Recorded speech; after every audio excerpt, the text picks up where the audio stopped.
So welcome everybody to our brand new six-part series on Jewish history.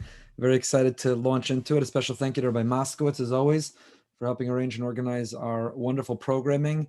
Despite being limited in the ability to be together in person, being virtual provides other opportunities and blessings, and this is one of them. That Rabbi Spiro doesn't have to get on a plane 6 times between Israel and America in order to share with us this weekly six-part series. Rabbi Spiro is no stranger to our shul, to our community. He's been to our shul on several occasions, and therefore you know undoubtedly what an incredibly engaging, inspiring, entertaining, insightful speaker he is, who really is a mastery, not only on topics of Jewish history, but how we can interpret Jewish history through the prism and the eyes of Torah. And really to find somebody who marries the two, has that scholarship, but also we have the confidence approaches as an Eved Hashem is unusual. And for that, we are so grateful to him. He's a senior lecturer, researcher for Esha Torah. He's a noted author. His wonderful work, Worldperfect, which is our topic for today. We want to express our gratitude to Dr. David and Rena Mackover, who are sponsoring the six-part series in memory of Rena's parents, Rabbi Tobias and Ethel Rothenberg. Rena's mother passed away only recently, and she is in mourning for her. And what a beautiful tribute to promote and sponsor Torah learning and Jewish pride in memory of two people who dedicated their lives to Jewish education, to Jewish pride, and to the Jewish community. They were exceptional Jewish leaders. We had the privilege of knowing them in our shul and during their retirement, but obviously during their career. And Rabbi and Rebbitzin, whether the Rebbitzin signs up for the career as part of it as well, left an indelible impression and had a great impact. So thank you to the Mackovers for their generosity for this series and for so much more. And without any further ado, it's a pleasure to introduce Rabbi Ken Spiro. Thank you, Rabbi Goldberg. It's a pleasure to be with you guys. If not physically in Boca, I'm there in spirit. I'm actually in the old city of Jerusalem. This is my fake background picture over here, taken at the beginning of the first COVID lockdown. You can actually see Jaffa Gate. Look at that, no one there at all. Thank God it's a lot more lively. As a matter of fact, outside my window, I hear all the people walking around because it's a big tourist attraction during Hanukkah, and there's no foreign tourists. It's all Jews and Israelis visiting. That's a big thing to come from like Tel Aviv and come see all the Hanukkot. So right now the streets are full of Israeli tourists from the coastal plain coming to the holy city. Anyway, Rabbi Goldberg was talking about how it's the reality of COVID has changed our lives a lot. It's actually, I have to say, as much as it's been frustrating and economically challenging, I've managed to reach probably 10 times as many people as I've ever reached in my life. Because you can, without going anywhere, literally I teach, I think, several thousand people a week in different Zoom classes, which I've gotten pretty good at. Thank you for the introduction. I have been to BRS a number of times. I am originally from the States. I am what's called FFA, from Aish, wandering into Aish for what I thought would be 3 months, which is now turned into 39 years. I stayed. I was going to go into business, but God had other plans. And since that time, I got smicha in Aish. Got a master's degree in history. And I'm also a licensed tour guide and author. So I always say I wear two hats. I wear the rabbi hat, the world from the Jewish perspective, and the historian hat. And I like to merge the two of them together. And there's so many fascinating topics. And Jewish history, I notice, is the real big black hole of so many Jews' education, even Jews who spend their whole life learning in yeshiva. It's amazing that we have the most amazing history, and not so many Jews appreciate it. So what I'm going to do tonight with you guys, and it's a PowerPoint presentation. Hopefully you've allowed me to share my screen, whoever is the engineer for this talk. This is the original presentation I launched my speaking career on. I even wrote a book on it. It's over here, Worldperfect, Jewish Impact. It doesn't work so well with these fake backgrounds. It kind of blocks things out. But this is my baby. And it's an incredibly powerful presentation. It's a great point of Jewish pride. I think it's a really great way to kick off the series we're going to do, which is going to really focus primarily on the Jew in the modern world. But to understand our impact in the modern world and the challenges we face, we have to go back to the beginning and understand about who we are and what our mission is in history. So with that introduction, I'm going to now do my share screen, which will hopefully work with no problem. And let's see if we can manage this one. Let's see, update. Oh, now it's telling me security enhancements. Here's everything you need to know about Zoom 5.2. That's interesting. It's not allowing me to share my screen. Let's see something. Hold on. Let me see if We it. see your screen, so if you want to pull up the PowerPoint, we'll see that too. Let me just see something because I'm not. Hold on. Let me see if I'm not seeing anything but an upgrade screen. You are screen sharing. That's very bizarre. This is very annoying to me because I can't see my screen. I'm just getting a thing about downloading a new version of Zoom, which is not what I want to do. Let me try that again. Let's see if we can do this another way without that screen share. Let's try the basic and see if that will work. Nope. We should have tested this.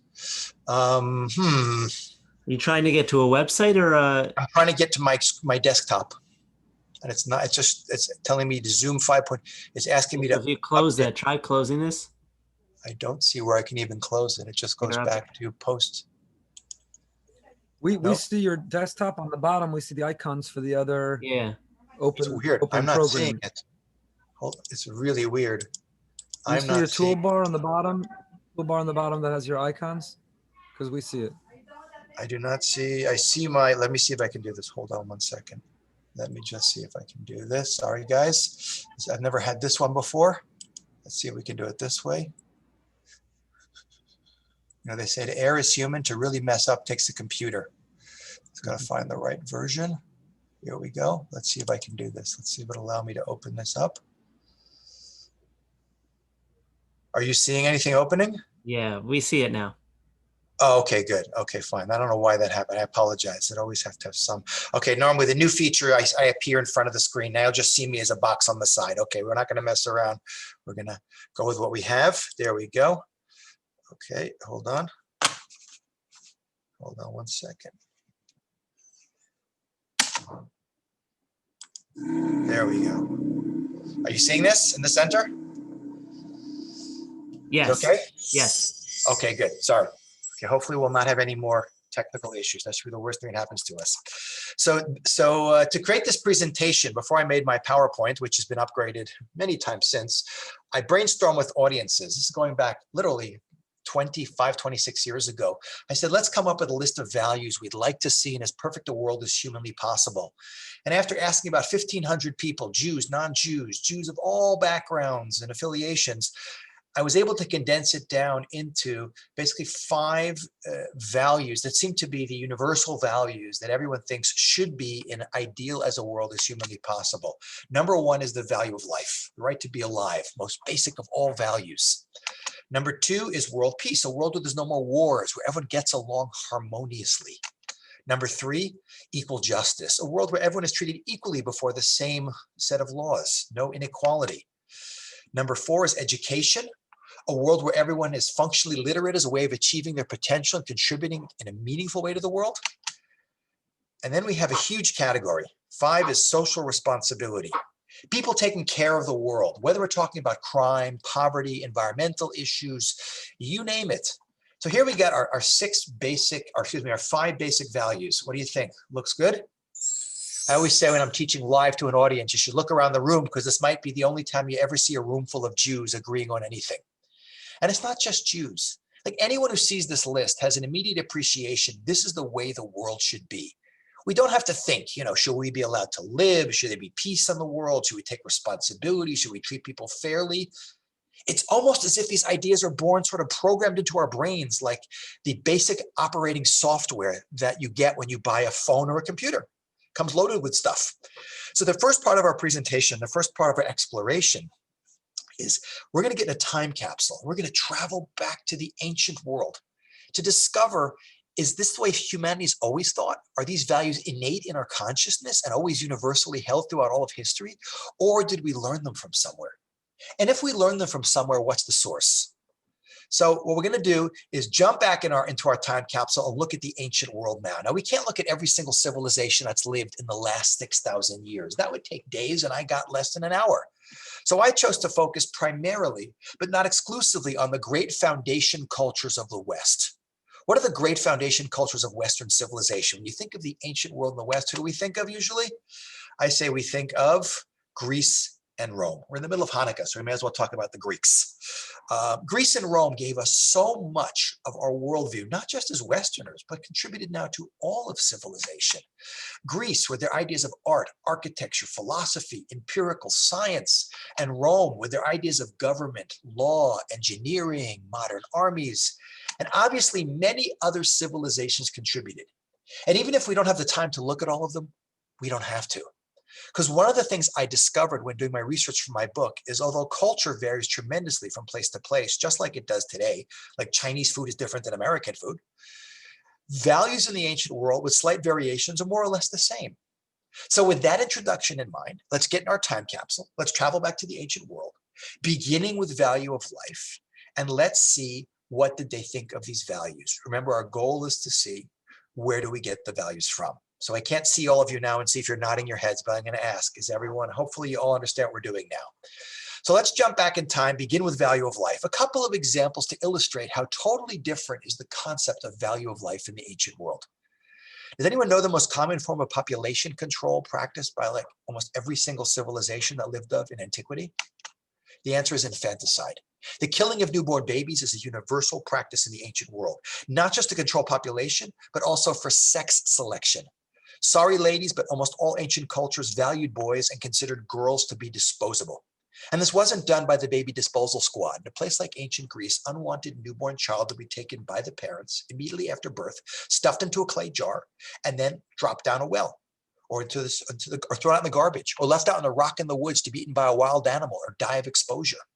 And this wasn't something that was viewed as cruel or unusual. It was completely normal. Here's a Roman writing to his wife 2,000 years ago.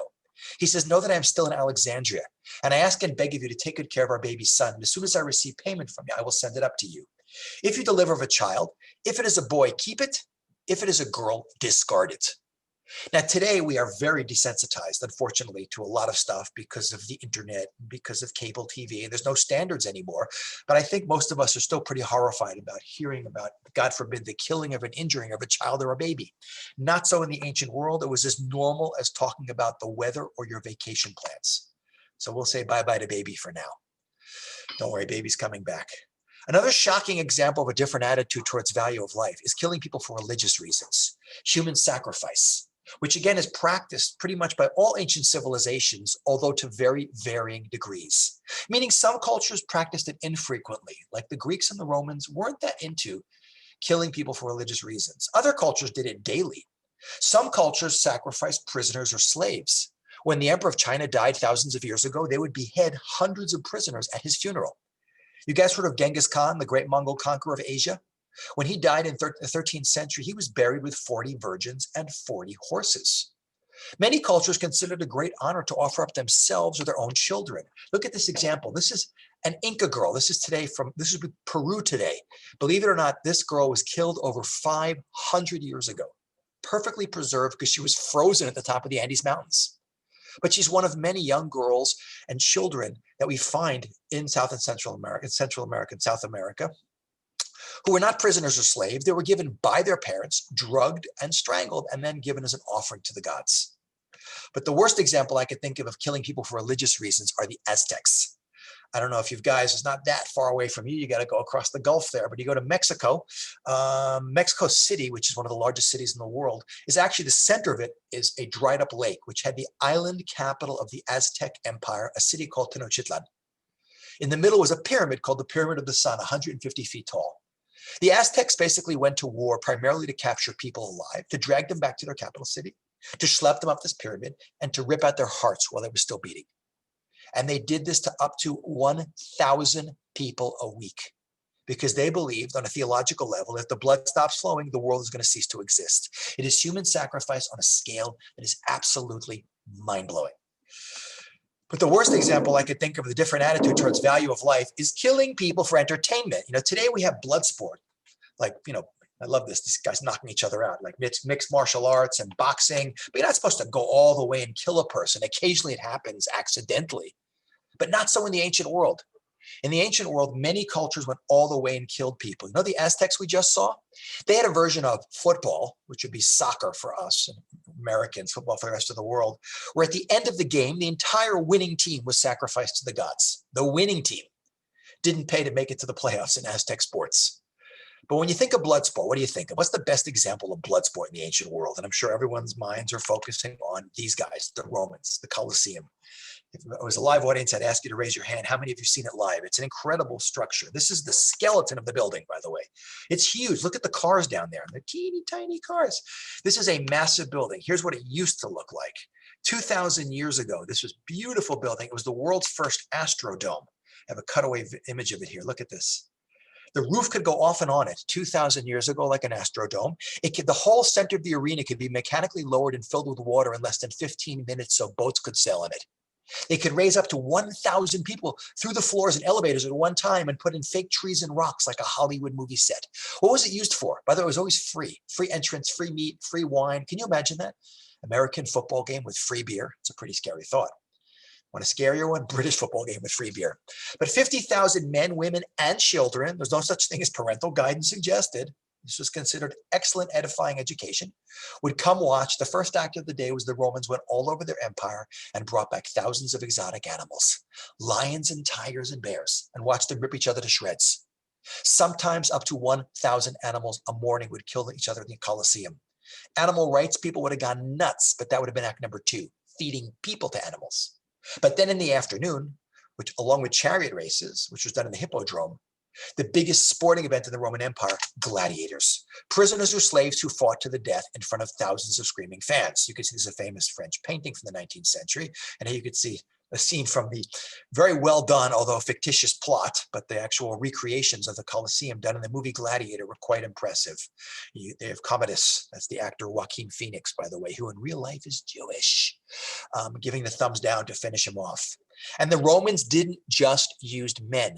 They used women, children, blind people, dwarves, anything for the sake of entertainment. The most sophisticated civilization in the ancient world was also the most brutal, which should teach us a big lesson. We think there's a connection between law and order, culture, technology, and morality. There is no connection. Sometimes the most culturally advanced law and order societies are the most brutal. You see it 2,000 years ago in Rome. You see it less than 100 years ago in Germany. So thumbs down on that one. So the most basic of all of our values, value of life, basically absent from the ancient world. Moving on to number 2, world peace. Now, everyone is into peace today. I remember I was a little kid, it was during the Vietnam War. And we used to wear these buttons, people were against the war, saying war is not healthy for children and other living things. It's pretty obvious that war isn't healthy for anyone. It's the most destructive pastime the human race participates in. How much money does the world spend on weapons, armies, and defense budgets every year? What do you think the answer is? 1 trillion, 6, which, okay, I'm sorry, just getting failed to detect audio. I hope you're still hearing me. If for any reason I'm not, someone should let me know. We still hear you. We can't see you for a second though. Couldn't see me for a second? Where did my camera went off? That's interesting. Don't know why that happened. Let me see if I can get my camera back so my face could come on. 1 second, guys. I'm gonna. So I start. There we go. There we go. Now we see you. Now you see me? Okay, good. Okay, there we go. Okay. Yeah, sorry. So $1.6 trillion, of which the United States spends over 600 billion of that. The US spends more on its defense budget than the next 15 countries in the world combined. I always tell Canadians, what do you learn from that? Don't declare war on the United States. Canadians have an amazing army, like all 20 soldiers are unbelievable. But what could you do with 600 billion, or $1.6 trillion? You didn't have armies to arm, weapons to buy, and wars to fight. How much food, housing, education, medicine, clean water? Thousands of children die every day in Africa from just not having clean water. It's unbelievable. Like we just figured this out, that war is destructive. It's an obvious point. We know it now. They knew it then. They had smart people. They had big philosophers. They had Plato and they had Confucius and they had Socrates. What, they didn't know war was destructive? But if we know it now and they knew it then, how come 6,000 years of human history is 6,000 years of warfare? And then my PowerPoint is just frozen. There we go. Uh-oh, here we go. There we go. So I got a PowerPoint freeze up. Why is there so much war in human history? So if you ask the, you know what war stands for, by the way, WAR, we are right. If you ask the historians, the anthropologists, they'll give you the major reasons for war are number one, the most common reason is greed. Taking what's not yours, land, women, gold, silver, cattle. Number two reason there's so much war in human history. What's the law of the jungle? Survival of the fittest, right? The lion's on top of the food chain because he eats everyone and no one eats him. He doesn't say to the gazelle in Africa, you had a rough day, rest by the waterhole, I'll go chase a zebra today. He says, if I catch you, you're lunch. That's how animals behave. That's how empires behave. Rome never respected any country's borders. The only people the Romans didn't conquer were the people they couldn't conquer. Conquest was natural, and not to conquer was a sign of weakness. And of course, the number three reason why there is so much warfare in human history, I mean, who's glorified in the ancient world? Where's the world's first heroic literature in the West? It's on the screen. The Iliad, remember that? The Trojan horse story. Go read it again. The face that launched 1,000 ships. You know, go read. It's one giant battle scene with occasional breaks for long speeches. Because the hero, by definition, especially in the ancient world, was the guy who killed the most and greatest opponents. He got the honor, the glory, and the power when he's alive, and he becomes a legend after he's dead. To be a warrior is the thing for men to do, especially in the ancient world. I say men specifically, because if women ran the world, it would be a totally different world. No question in my mind as a historian. You know, a woman comedian once said, you know, when a woman gets depressed, she eats or she shops. When a man gets depressed, he invades another country. And this is glorified in all ancient literature. This is Wallace Caldwell of Columbia University, albeit 100 years ago. He says, war, therefore, is in the mind of the poet the chief business of men from youth to age. But he regards as the special flower of youth, the glorification of war, the glamour and glory of battle were subjects of the finest words and pictures. But guys, to be fair, the Romans had a period of 200 years called Pax Romana. What's Pax in Latin? The word Pax? Peace. 200 years. Guys, the Romans never had 2 years of peace. So what was the Roman idea of peace? We conquer the world, we have peace. Today we call that aggressive, colonialist, expansionist, behavior. Back then they called it peace. If you could beam yourself back to the Roman Senate that ruled that empire 2,000 years ago and say, hey guys, you know what peace is going to be in the 21st century?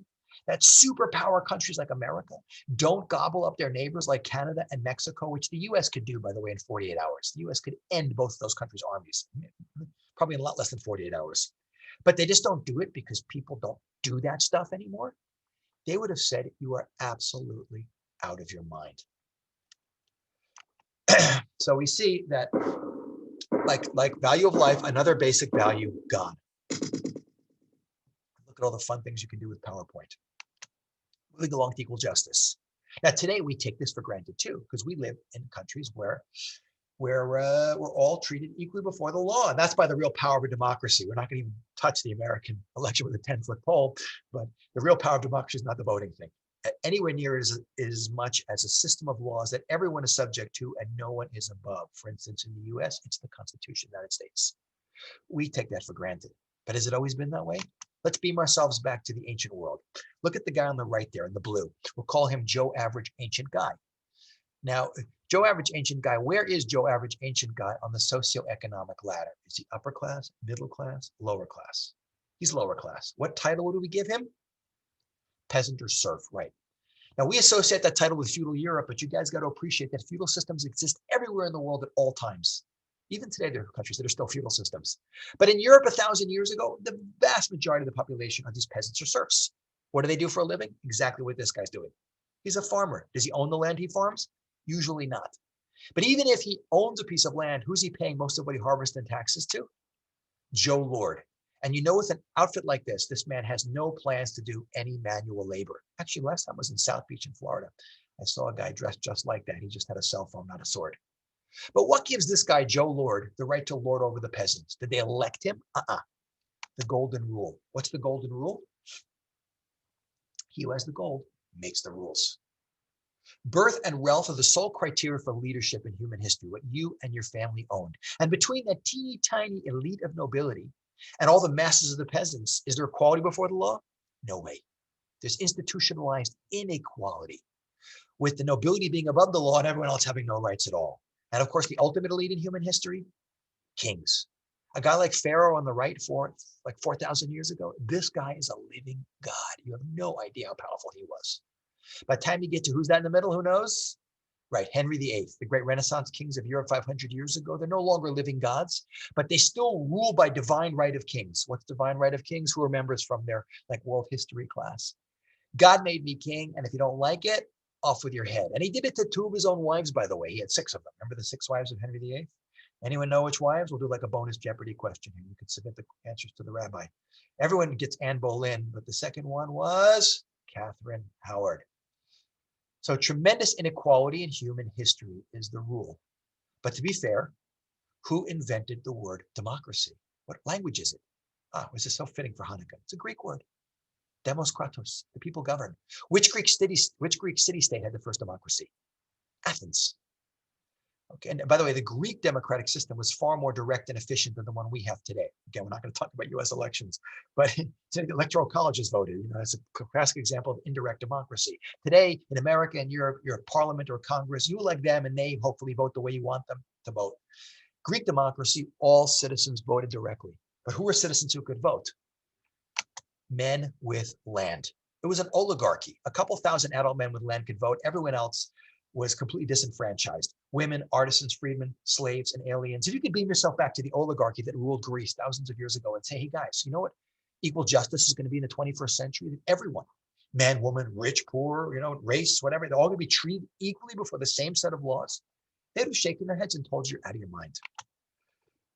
Henry Phelps Brown of Oxford explains why. He says the Greeks distinguished strongly between different types of persons and thought it only proper to treat them differently. This inequality of treatment they endorsed in the name of justice, an endorsement that with Aristotle included the justification for slavery. Only those men were citizens who had certain qualifications beyond them it was taken for granted. Were all women, but also farmers, laborers, mechanics, freedmen, slaves, and aliens. So another value gone. Moving along, we have education. And again, we take this one for granted also because we all come from countries where we get free public school. I'm not talking about paying day school tuition for your kid if they're in a private school, but in general, the government provides you with. We assume in Western liberal democratic countries, government not only has an obligation to educate us, but government actually wants to educate us. Why does government want to educate us? What do you gain by educating your population? I remember I asked that once in a class. I'll go raises her hand and goes, an educated population. Great answer. You get a first world, highly developed country. One of the great dividing points between the first and third world is the average level of literacy and education of the population en masse. So come on, the Greeks. They loved wisdom. The Romans, look at how organized their armies were. They must have had great public school. That's what we might think. But yet if we jump back in time to Joe Average, ancient guy with his torn stockings, isn't that amazing? Even the picture the guy drew, the torn stockings. What percentage of people in the ancient world do you think were functionally literate? I'm not talking about even high school grads, basic literacy skills, like elementary school. And usually people calling out 5%, 6%, 4%, 10%, 15%. The answer is shocking. On average, 0.1%.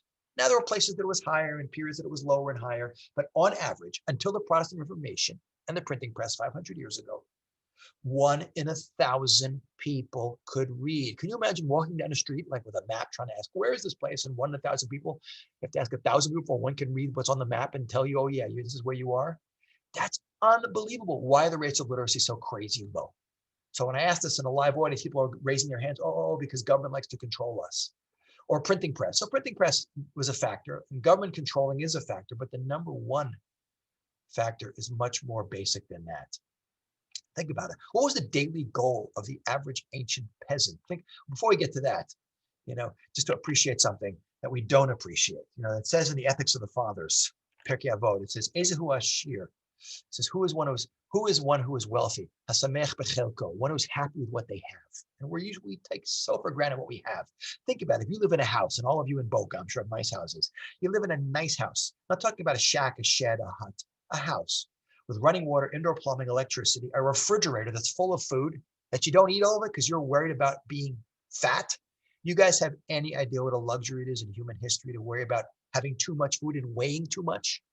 And you got a 9-to-5 job, you got weekends, vacation, health benefits, retirement plan, you got your teeth in your mouth past the age of 30, and you live to see your own grandchildren. You have a standard of living that not only exceeds the vast majority of people who lived in the ancient world, you have a standard of living that exceeds billions upon billions of people on the planet Earth today. You know, 1 billion people on this planet don't even have a toilet. So if And what was the daily goal of the average ancient peasant? And the answer is to survive. Okay. And before you had modern technology and modern medicine, you had horrendous rates of disease, plagues, wars, famine. Even giving birth was dangerous. Up until 200 years ago in industrialized England, half the children died by the age of 2. And if the name of the game is survive, what do your kids have to do as soon as they're old enough to start doing it, being able to do it? And the answer is work. Which why child labor is ubiquitous, universal phenomenon in the ancient world and in the third world today. I send my kid to school, we starve. But let's say you're a little better off and could afford to send your kid to school and even pay a little tuition. You think you'd find a school even for tuition in the ancient world? Very rare indeed. By the way, the Greeks, who loved wisdom, considered it a form of prostitution for a teacher to sell his wisdom. A teacher, a Greek scholar, would take a select group of young boys and impart his wisdom to a few of them. But sell it, never. And the other reason why there is so little literacy in the ancient world, besides just people having to survive, is, think about it, who causes all the social unrest and the trouble like in America? I think that one girl is responsible for most of it. I think her name might be Jessica Schwartz from Lawrence, Long Island. I would not mess with her. But students, why students? Think what students have. They are young and idealistic, and they're educated and empowered. And you put those two things together, and you have a very difficult group of people to control in the non-democratic. Now I'm being told that my mic isn't working again, but I assume it is. I see it is. You figure out pretty fast the best way to keep things stable was to keep people stupid. PowerPoint is frozen. There we go. William V. Harris of Harvard explains beautifully. He says the written culture of antiquity is in the main restricted to a privileged minority. It should be obvious that in Greece, and to an even greater extent in the Roman Empire, the illiteracy of the masses contributed to the stability of political order. The disturbances caused by the spread of literacy, on the other hand, have been numerous and varied. The Greeks and Romans would have become very different people if, per impossible, they'd achieved mass literacy. So whether because of just having to survive or deliberate government policy, and usually it was a combination of both, virtually no one in the ancient world could read. So another basic value, gone.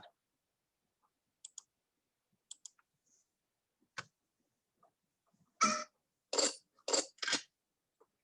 my graphic artist graduation photograph, by the way. There's his cameo appearance in his PowerPoint. Okay, last but not least, we move on to social responsibility. And again, this is a huge category, but it's really quick to do because basically there wasn't any in the ancient world. Today we live in a world, in any liberal democratic society, if you're hungry, if you're homeless, government has programs to help you because it's government's obligation to do such a thing. By the way, you should know that almost all the social welfare that exists in the world today, especially the Western world, all appeared in the last 200 to 250 years. Before that, you had nothing. In Rome 2,000 years ago, if you were hungry and homeless and didn't have family to help, tough die. The government would do nothing for you. And today we have an even more beautiful idea of international social responsibility. If there's an earthquake or a tsunami or a famine, you have governments send relief workers in the United Nations peacekeeping forces, International Monetary Fund. You think you had any of that in the ancient world? Imagine asking Rome for a peacekeeping force. That's a pretty scary thought. What were leaders in the non-democratic ancient world interested in? It was one word. It began with the letter P, and it was not the word peace. It was the word power. Preserving it, passing it on, and hopefully increasing it. Remember Genghis Khan we talked about, who got buried with the 40 virgins and the 40 horses? Look at his vision of what is meaningful in this world. The greatest happiness is to vanquish your enemies, to chase them before you, to rob them of their wealth, to see those dear to them bathed in tears, to clasp to your bosom their wives and daughters. A true humanitarian visionary. So this value, like everyone else, like all the others we've seen, basically gone.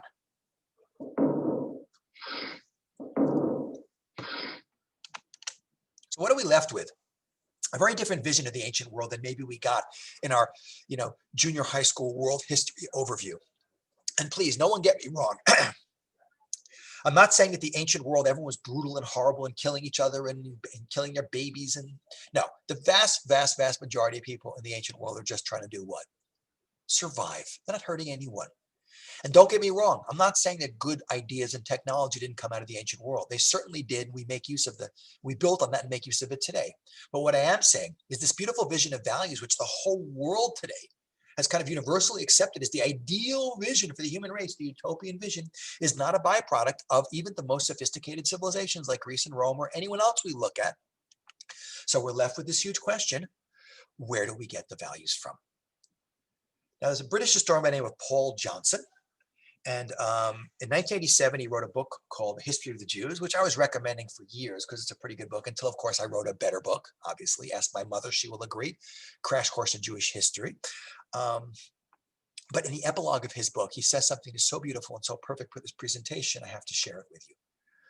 So Paul Johnson says, one way of summing up 4,000 years of Jewish history is to ask ourselves, what would have happened to the human race if Abraham had not been a man of great sagacity? I love that word. It means sage-like, wise, or clever. Or if he had stayed in Ur and kept his higher notions to himself, and no specific Jewish people would have come into being. Certainly the world without the Jews would have been a radically different place. Humanity might eventually have stumbled upon all the Jewish insights, but we cannot be sure. All the great conceptual discoveries of the human intellect seem obvious and inescapable once they've been revealed, but it requires a special genius. The Jews had this gift. Okay, things are cutting out on me again over here. Hopefully, I don't see myself anymore, but hopefully you are hearing me. Let's keep going.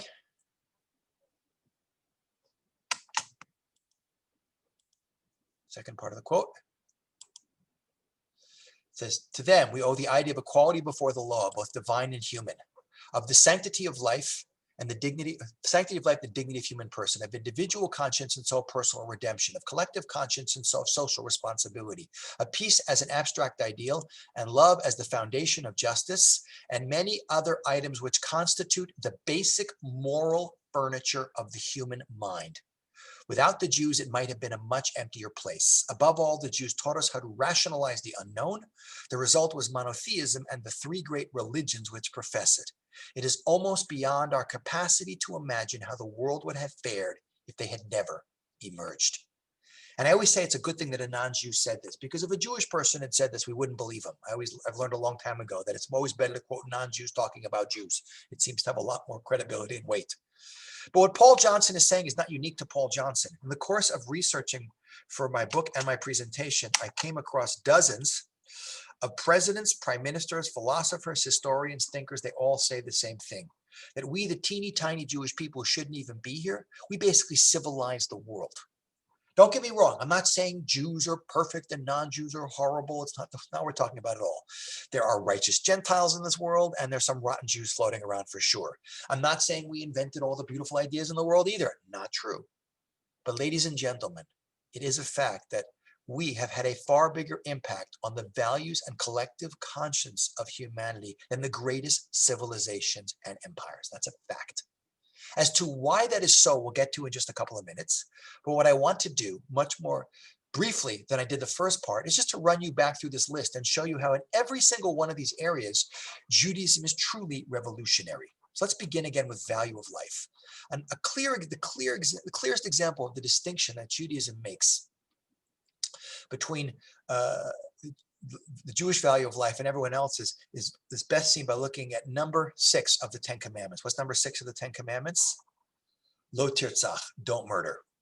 By the way, it's always misquoted as lo taharog, don't kill. It's the most mistranslated word in the Hebrew Bible. There's a difference between the two words that we'll get to in a second. But Judaism taught the world that human life has intrinsic value. We taught the world you don't kill babies. God doesn't need human blood. God forbids you kill a human being for entertainment. Why is it lo tirtzach and not lo taharog? Why is it don't murder and not don't kill? Because, right, there's a death penalty in Jewish law. There's situations we'll see with peace that you're allowed to go to war for. But because Judaism values life so highly, if you know anything about Jewish law, you know it's extremely hard for a Jewish court to actually hand down a death sentence. And it's supposed to violate virtually all the commandments in the Torah to save another human being's life. This is most beautifully said by this fantastic quote from the Talmud.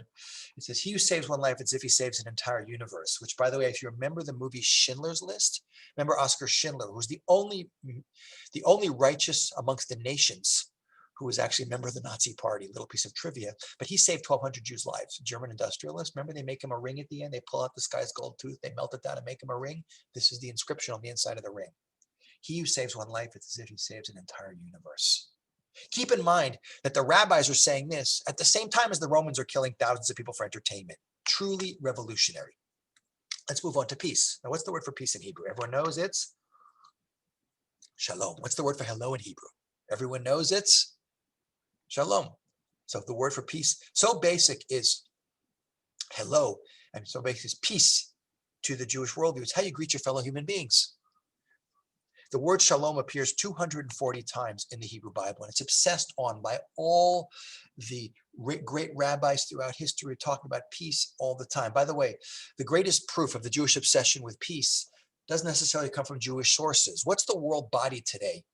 Supposedly dedicated to bringing peace to the world when it's not obsessively condemning Israel like it just did a couple of weeks ago. Sorry, I couldn't resist. United Nations, which in theory is a great idea for an organization. In practice, okay, maybe hasn't worked so well. But if you go outside General Assembly headquarters in Dag Hammarskjöld Plaza, there's a wall. On that wall is an inscription. It's called the Isaiah Wall, Yeshayahu, the prophet. And it's a famous quote about beating swords into plowshares and spears into pruning hooks. Nation shall not lift up sword against nation, neither shall they learn war anymore.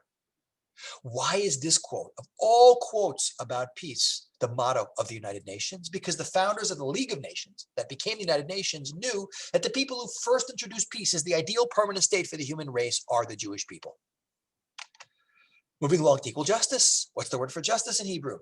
There's a lot of different words. There's mishpat, but the word I'm focusing on is tzedek. What's the word for charity in Hebrew? Tzedakah. The root of the word charity is the word justice. By the way, the word tzedek appears 120 times in the Hebrew Bible. It's interesting. Tzedek 120, shalom 240. It's exactly half. Maybe it's a connection. Maybe you need twice as much justice to get a little peace. Maybe that's why it says tzedek, tzedek, tirdof.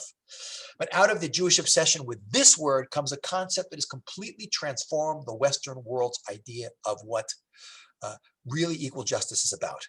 If you look at this quote in the book of Deuteronomy, in the book of Leviticus 19, you see perfectly. It says, you shall do no unrighteousness in judgment. You shall not respect the person of the poor, nor honor the person of the mighty, but in righteousness you shall judge your neighbor.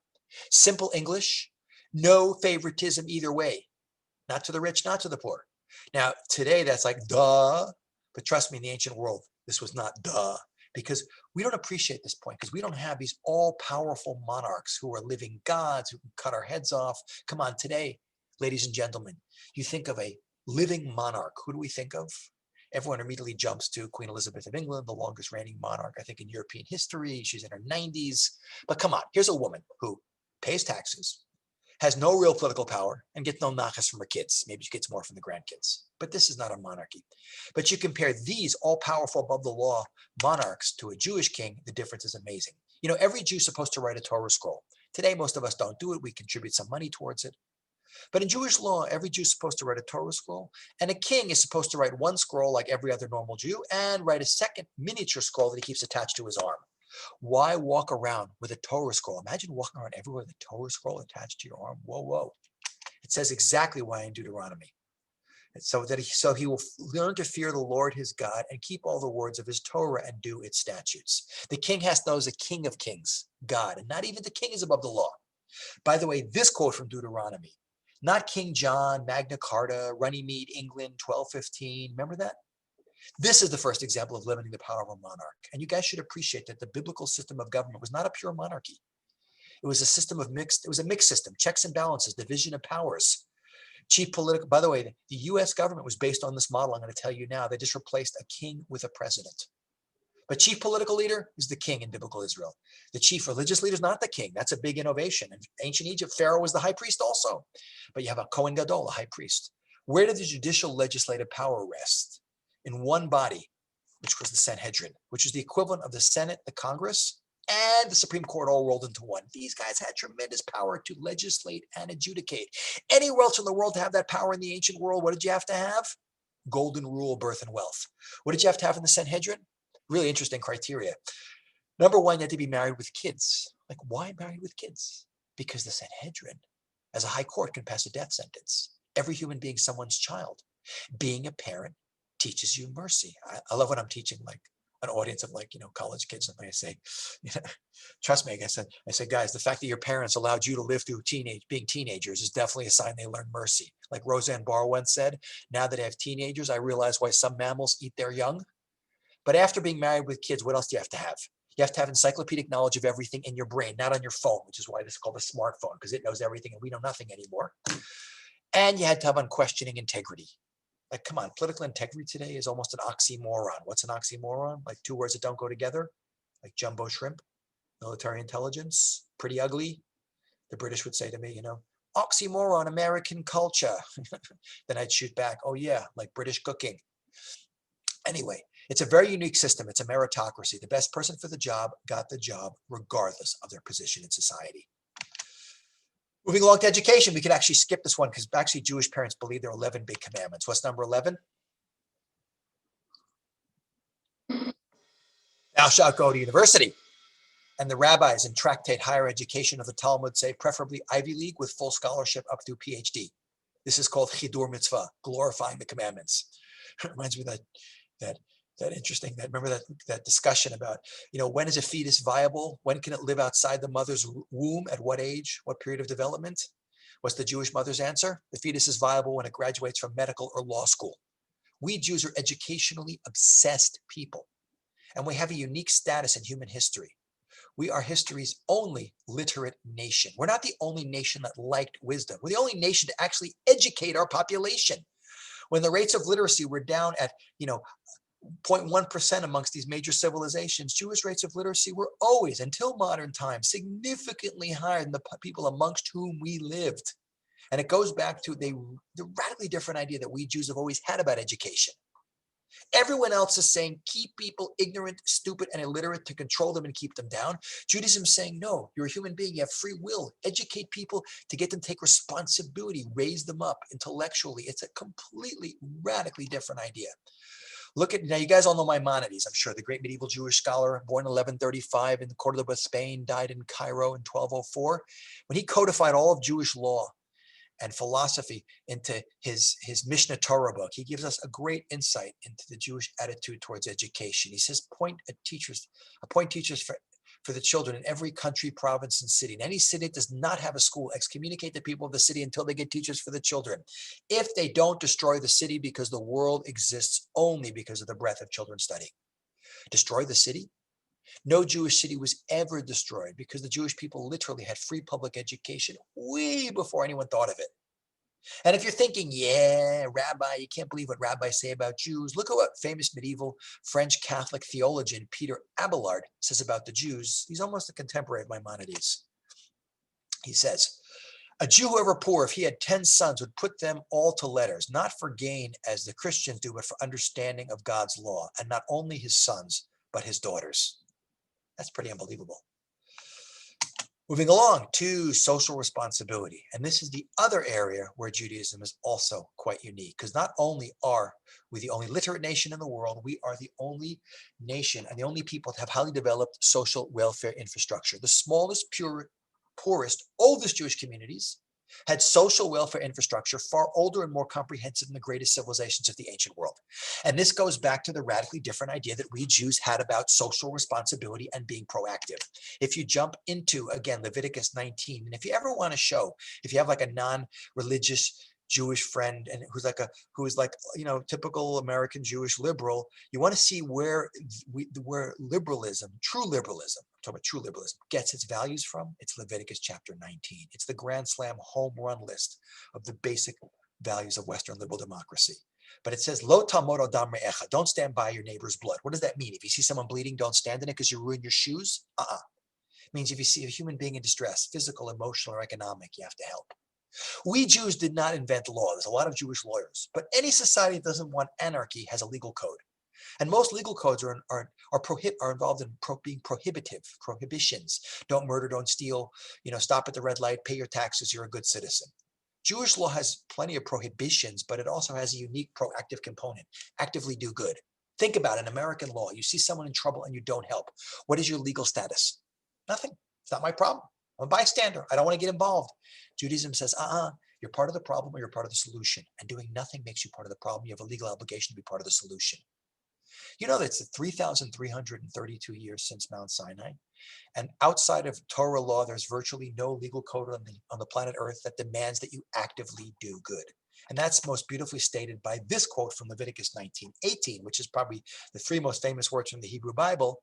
Ve'ahavta li'arecha kamocha. Love your neighbor as yourself. Like, what does that mean? I stand on a street corner with a smiley button on, handing out flowers, telling people to have a nice day. Probably in Southern California, that's what it does mean. But in Jewish law, it means, you got to give 10% of your income to charity, whether you like it or not. You got to help the widows, the orphans, the downtrodden, the oppressed. It's not just Jews, it's also non-Jews. It's not just human beings. You guys know the first animal rights legislation, the first environmental law that we see anywhere in the world appears in Jewish law. I love that picture.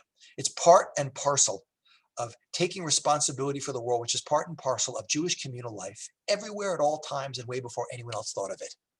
And you guys should appreciate that most of the great modern social thinkers of the Western world, if you read what they wrote about what inspired them, they'll go back to Judaism and Jewish sources. Look at what Lyman Abbott, famous American social thinker from the early 20th century, says. It would be impossible to mention any other people of even a much later age whose law and constitution embodied an ideal so noble as that embodied in Hebrew civil laws, or any people whose history shows the existence of political institutions so essentially just, free, and humane. We Gentiles owe our life to Israel. It is Israel who, bringing us the divine law, has laid the foundation of liberty. It is Israel who had the first free institutions the world ever saw. When sometimes our own unchristian prejudices flame out against the Jewish people, let us remember that all that we have and all that we are, we owe under God to what Judaism has given us. Now that's a nice quote. Maybe we should read that at the UN. But guys, put it all together and we see that the basic utopian values of the world overwhelmingly come from Jewish sources. But the last little part of the riddle is to ask, why? What is it about us so different from everyone else that enabled us so small to have such a big impact? So to understand that point, we have to look at one more idea, but it's the idea from which we get all of this and without which we have none of it. So besides obvious great Jewish contributions to civilization like gilt bagels, junk bonds, leverage buyouts, Einstein, Marx, Freud, and 22% of all the Nobel Prizes since 1901, what is the greatest Jewish contribution to humanity? And the answer is one God. One God and one absolute standard of morality. Call it ethical monotheism, call it whatever you like, but there is no question, hands down, this is the most transformative idea in terms of spirituality, religion, values, ethics, and morality in all of human history. It's an idea which we today, in hindsight, can see has transformed the world, but it's an idea which thousands of years ago was incomprehensible. Let's just jump back one more minute to Joe Average Ancient Guy, 4,000 years ago. 4,000 years ago, there's no atheists, there's no secular, everyone's religious, but all religions are polytheistic. What's polytheism? Multiple gods. The whole world was full of gods. Poseidon is the god of the sea, and Zeus is the god of heaven, and you perceive that different gods wanted different things from you. All ancient cultures and societies had codes of laws and moral codes, but what were they based on? What was expedient, what you thought the gods wanted, what the majority wanted, what was economically the most feasible thing to do. But you ended up with a world that was basically amoral, without any absolute sense of morality, and because it was amoral, it degenerated into being immoral, which explains the incredible dichotomy where you can have a society like ancient Greece, which is so sophisticated and beautiful in philosophy and classical buildings, yet they're killing babies, or Rome, where they're killing people for entertainment. Because it all came out of a world where no one could say this is right or this is wrong, this is good or evil in an absolute sense. The Russian writer Dostoevsky said it the best: where there is no God, everything is permissible. Into that world almost 4,000 years ago, out of a place called Ur, comes one man, Abraham. Where's Ur today, by the way? Yep, Iraq. We're all originally from Iraq. We all know where Iraq is. Ambrose Bierce, who wrote during the American Civil War, has one of my favorite lines. He said, "War is God's way of teaching Americans geography." Out of Iraq, almost 4,000 years ago, come one man who's really great for two reasons. A, in a world that has totally lost connection with that infinite creator of the universe, Abraham is a radically transformative, free-thinking super genius who's able to think outside the box and reconnect to a completely counterintuitive, infinite, invisible being. But imagine being the only person in the world to believe in something and no one else believes and no one wants to listen to, and most people will kill you for even saying. How many of us have the chutzpah to even whisper to our best friends? But that's the greatness of Abraham. It's not, he doesn't care what anyone thinks. He says, I want truth regardless of consequences. I choose to live and if necessary to die for God. Now, Abraham knows better than we know, guys. You don't live for God. You don't die for God. He's infinite. You don't do anything for God. But without relationship to God, we're doomed. We're going to eat each other alive. That's what Shema Yisrael Hashem Elokeinu Hashem Echad is. That's our mantra, our battle cry. God is it, the source of reality, spirituality, morality. And look at how transformative that ideas are. Go back to the beginning of the Bible and hang in for just a couple more minutes, guys. I know we're almost done here, but we got to close properly. The beginning of the Bible, it says we're created b'tselem Elokim, in his image. But God's infinite. He has no parts. What do we have that's God-like? We have a soul. What's the word in Hebrew? Nishama. This divine spark, this piece of the infinite. Look at the moral implications of just this one idea. If every human being has this divine infinite spark within him or her, that every human life has infinite value, which is why saving a life is like saving a universe. And if every human being has this soul, that is a fundamental equality amongst all of us. Like the prophet Amos says, has not one God made us all? Are we not all his children? And if you're made in God's image, social responsibility. You have to act like him. Which is why one of the 613 commandments is v'halachta b'drachav, be like God, go in his ways. What does that mean? Like I sit in a cloud throwing lightning bolts at people? No, the rabbis say, just as he is kind and merciful, you have to be kind and merciful.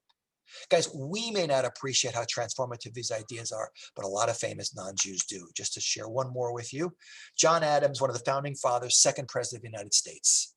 I will insist the Hebrews have done more to civilize men than any other nation.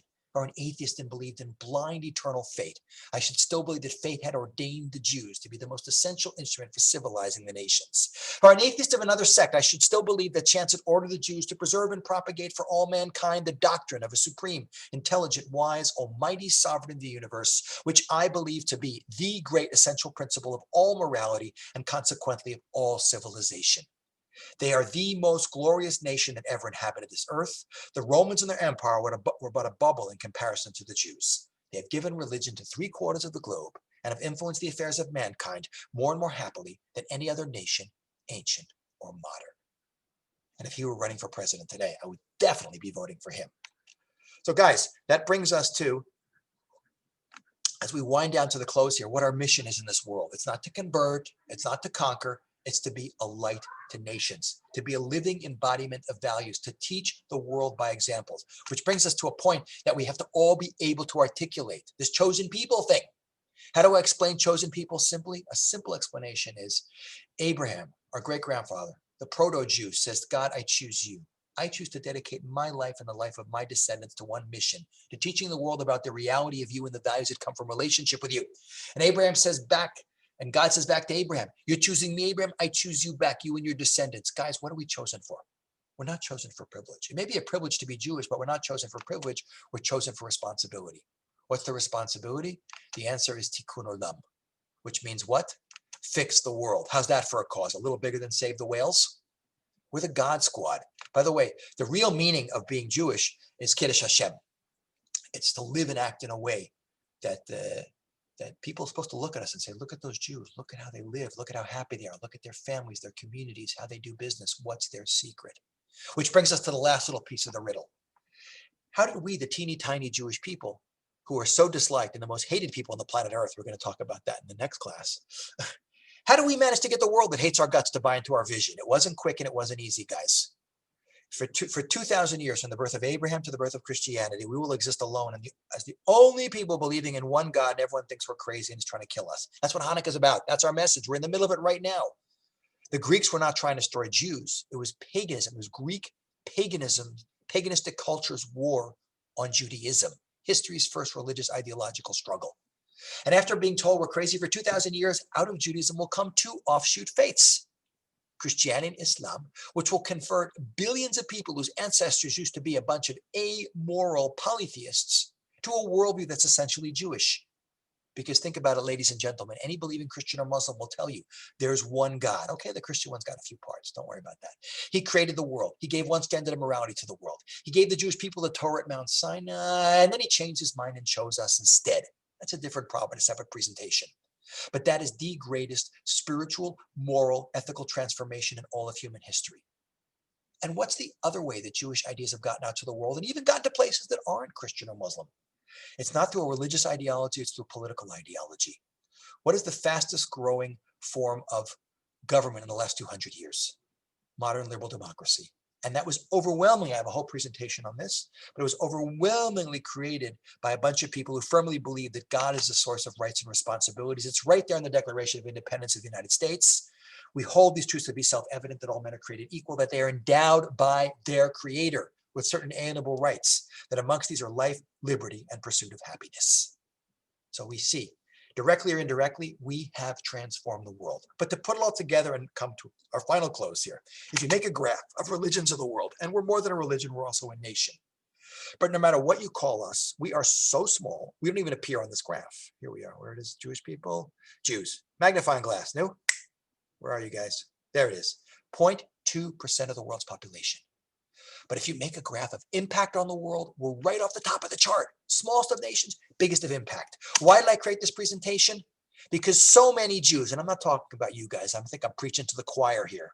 I don't have to convince you, but so many Jews think Judaism is meaningless and irrelevant. Nothing could be further from the truth. We have to have some Jewish pride. We have to teach our children Jewish pride. Pride is a dangerous word. It doesn't mean walking around thinking I'm better than you and I'm superior to you. But pride is justifiable self-respect at the historically proven power of Jewish people and Jewish ideas to transform the world. Because, ladies and gentlemen, it's a fact that the entire human race is in a completely different place because of the ideas that we have brought to the human race. And as much as the world has moved towards these ideas and is a lot closer, we got a little more work to do. We can't quite retire yet.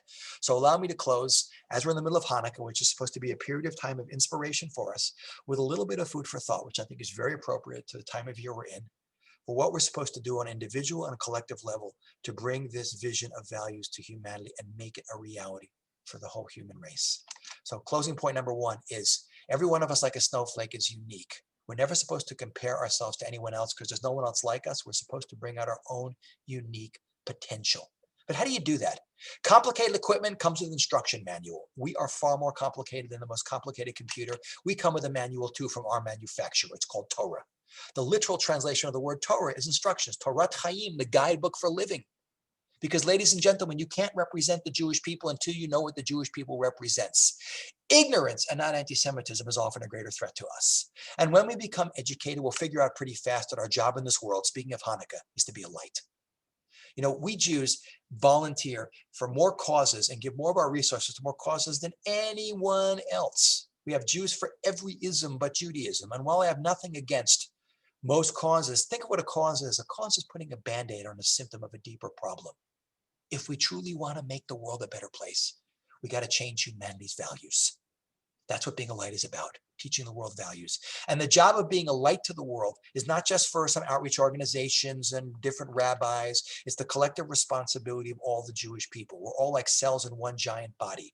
And again, a perfect song for Hanukkah, that little Israeli folk song that says, Kol echad or katan ubiyachad or etan. Each of us is one small light, but together we shine bright. Each of us has a unique responsibility to bring out our own special abilities and gifts that we got from God, to focus on what unites us, and for heaven's sake, stop focusing on what divides us, to come together and focus the incredible ingenuity and resources and talents and drive of the Jewish people to bring this vision to reality. And I know it sounds like the impossible dream, but if you're sitting watching this now as a Jew, 3,332 years since Mount Sinai, I'm sitting in the old city of Jerusalem, literally maybe 400 yards away from the Western Wall, in Israel reborn, Jerusalem reunited with half the Jews in the world living here.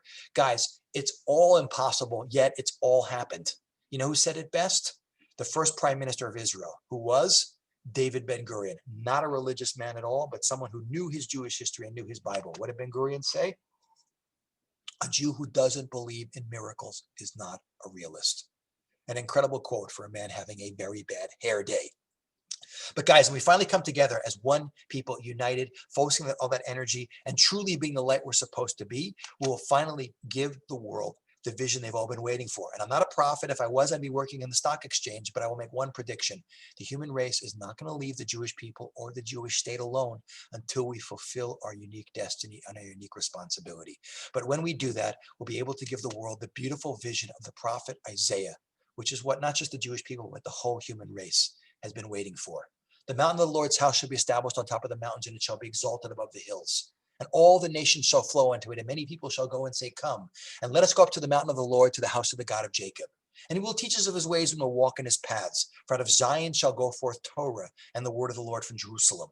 And they shall beat their swords into plowshares and their spears into pruning hooks. Nation shall not lift up sword against nation, neither shall they learn war anymore. And my blessing to everyone is that we should merit to see this soon and in our days. Jewish people unified back in Israel, the temple rebuilt, and the menorah lit by the high priest in the holy city. Thank you very much for joining me. It's been a pleasure. I shall be back again, God willing. I have a great website, kenspiro.com. You're welcome to, all the content is online for free, including this talk, if you want to share it with someone else. You're welcome to contact me through the website. I would love to hear feedback. It has been a pleasure. Everyone should have a Hanukkah Sameach. And Rabbi,